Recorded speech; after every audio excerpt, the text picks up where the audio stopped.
watching another episode of DiabeticRadio.com in continuation of my series, the Diabetes 101. This topic is going to be about balancing our blood sugars, carbs, and our insulin. Throughout the years we had various, diet fasts that is supposed to be, more healthy for us. In the 80s, everything was all about, the calories. Then in the 90s, it was about, carb counting, low carbs. Then in the 2010s, it was all about, the fruits and eating as many fruits and vegetables and fiber as you can, which we all know that that's not necessarily true.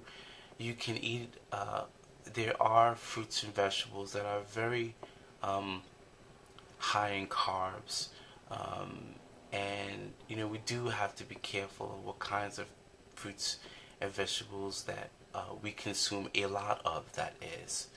And then we have today, which the system of this decade is something called the glycemic index, and now the glycemic load. You guys can look that up. It's very interesting. And in a nutshell, what the GI is, the glycemic index, it's a percentage or a value given to a particular food that would indicate how quickly your blood sugars are impacted by that particular food. So if it's anything over 50%, then that means that the blood sugars will be affected quickly. If it's like, let's say 80%, that means that your blood sugar will rise extremely fast. If it's below 20% or 15%, and that means that your blood sugars are not impacted so quickly. Which means your blood sugars will rise very slowly. And this is an important key. Your blood sugars will rise slowly. Not that you're getting less sugar. It's that your blood sugars are released slowly so that your A1Cs are not dramatically impacted. Now you have the glycemic load, which is the GL, and in essence what that is it takes into account not only the fiber but the total amount of carbs in a given meal, which I'm now starting to understand that the glycemic load is a lot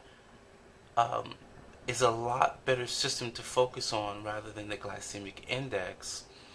And the reason being is that the glycemic index, a lot of professionals have the tendency to tell people to stay away from, let's say, carrots or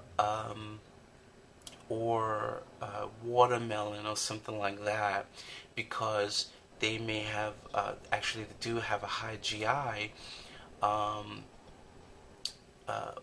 but at the same time, watermelon and carrots are extremely nutritious for the human body. So you don't want to tell people to stay away from certain foods if it's beneficial to the body. And like I said in my last video, I've never been one to say I will never eat a certain food again. You can't take that freedom of choice away, because otherwise, you're not controlling your diabetes. You are diabetes has you a prisoner of it.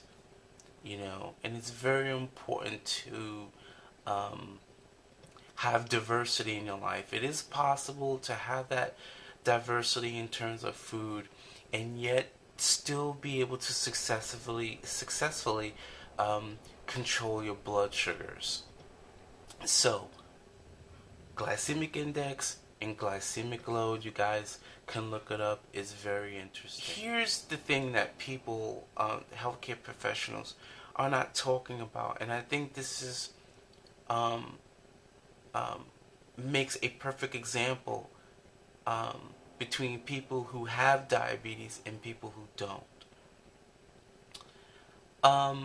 What you're not aware of, to those of us who are insulin dependent, insulin has a starting point, a peak time, and then you have your decline, your end point, when the insulin that you've injected last starts to, be finished or out of your body. So I should have prepared a chart. I forgot, but you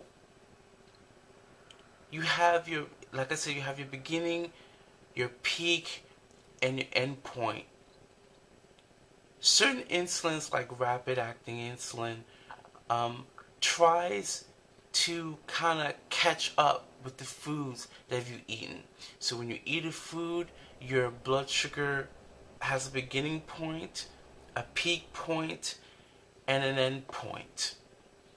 Okay, so in a rapid acting insulin kind of tries to meet up with the blood sugar's peak and end point. The problem with foods that are fibrous or are high in fat, in addition to the problem of heart disease and all of that, we have to realize that fat makes, foods that are high in fat makes the blood sugar, God, I don't know how to explain it. Fat brings a tail end of blood sugars. So sometimes if you eat something that's high in fat, and your blood sugars will slightly elevate as the insulin from your last injection starts to finish. So now you have to inject yourself with a little bit more of insulin to cover for the fat that has your blood sugar still elevated. Sometimes the fat will still elevate your blood sugars hours and hours and hours later. And I think that this is an important thing to know. I think a good idea, what I do, is, depending on how high your blood sugar is, some people bolus extra for it. But I say, instead of giving yourself that little bit more insulin if your blood sugars aren't too high, just walk. Just do stuff a little, just do some walking, or walk up a couple of flights of stairs and come down, and that would be the quickest way to lower your blood sugars, because you may still have insulin active circulating in your body from your last injection. So if you give yourself another correction to correct the slightly high blood sugars, by the time that works, it may be about a half an hour before it really does something. By then, you'll probably be ready for your next meal. It'll be just better to just walk around. There's so much benefits to walking, more so than any other exercise. And while I'm on this thing of peak and end peaks, certain exercises actually can increase your blood sugars. I mean, it will go down when you exercise, but depending on the exercise that you do, like if you're doing like strength training, the stress of that exercise will actually cause your blood sugars to go up. Sometimes as high as it was when you first started exercising at that moment in time, and sometimes it will go even higher. So, however, walking, I realize, not only is it free, not only is it an exercise almost everybody can do, not only does it strengthens your heart, your cardiovascular, your your blood circulation, so many benefits. But I've noticed that my blood sugars are more stable, hours and hours and hours after I've finished walking, and I don't get that almost immediate spike back up after I've done a certain exercise, like if I get on a machine or something like that. And a lot of people may not realize that if you're not testing every day, or if you don't have a continuous glucose monitor like I do. It's really cool to have a device like that, because you can really see how your blood sugars are affected from moment to moment. So, having said this,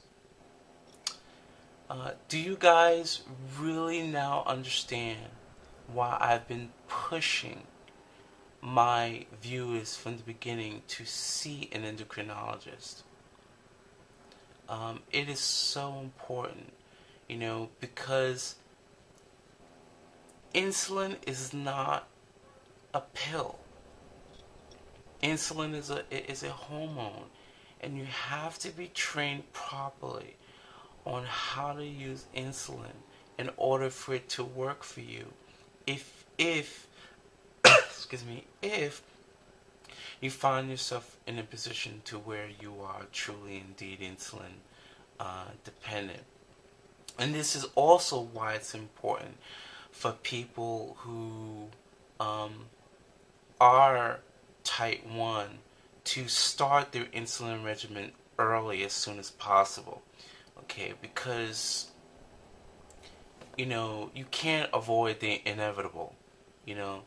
While you're still making a little bit of insulin, it's good to start it, so this way you get yourself into the habit, into the lifestyle of taking insulin, and you can go through your growing pains too. Because if you take a little bit too little insulin or whatever, you're still making a little bit of your own insulin. So you can continue to do that until you get it down pat, so that the time, whenever it happens, when your pancreas stops making insulin totally, you would have some idea of, how to use insulin and how it works in your particular body. And the same thing with type 2s who are insulin dependent.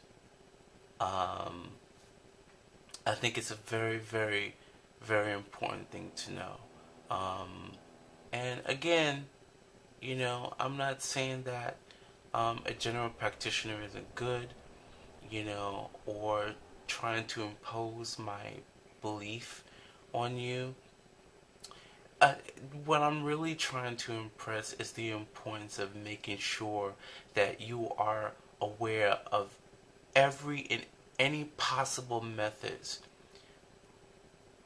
and the newest methods of taking care of yourself and having the optimum health, so that you can grow old as gracefully as you possibly can without having any complications. And those of you who are young, you need to find this out now. Don't wait until you're old and you're no longer mobile, to go out and find a new doctor when you find out that the one that you've been with for 20 years is full of crap. Don't wait till the last minute until you get a complication and then you're scared, out of your wits and you don't know what to do. These things you should always have in place, so that when and if something does happen, you immediately know what to do, and you can have full trust in your doctors, that they know what they're, you are comfortable that they have the latest knowledge to give you to take care of your diabetes. So I think that's about it. I hope this video has helped you, and as always, thank you so much for watching. Thank you so much for supporting me, and I look forward to making my next video. Bye guys.